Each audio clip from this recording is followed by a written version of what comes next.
This is pretty good. I'm watching a video, Does God Have a Future?, where Michael Shermer and Deepak Chopra and some other people are going back and forth, entirely pretty much missing each other in the process.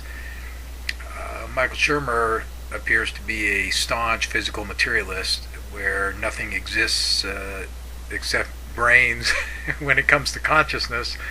Deepak goes to the other extreme, suggesting that consciousness is the ground of being.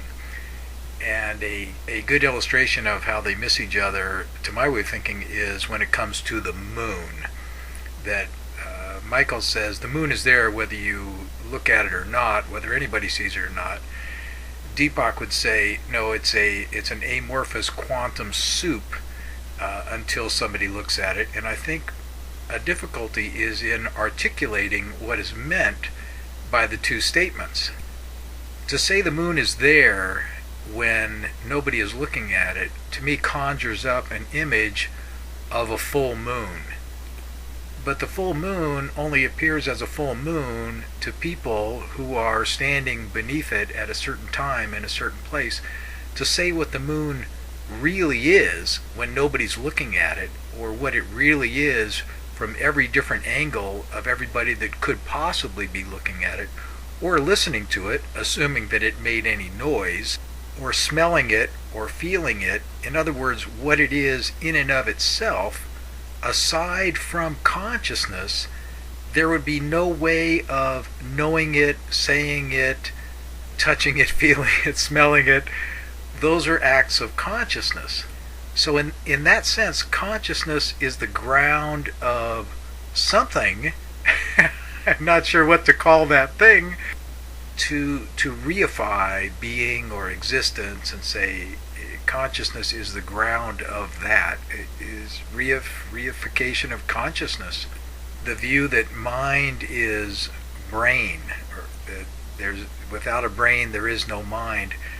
That's fairly compelling to me, that kind of a view. It's a good way to look at things. And I think these kinds of conversations are interesting because I want to reconcile the views, the many views. God, one of the people on the panel was talking about, no, when he says God, he's talking about the God of our neighbors, the anthropomorphic God.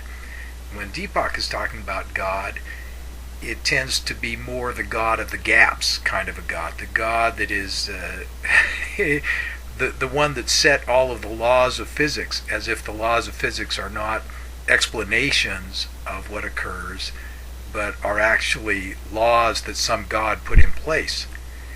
The mystical kind of inside-out consciousness that Deepak refers to when he says that we are not drops of the ocean, we're oceans in a drop. I like that. I can get behind that.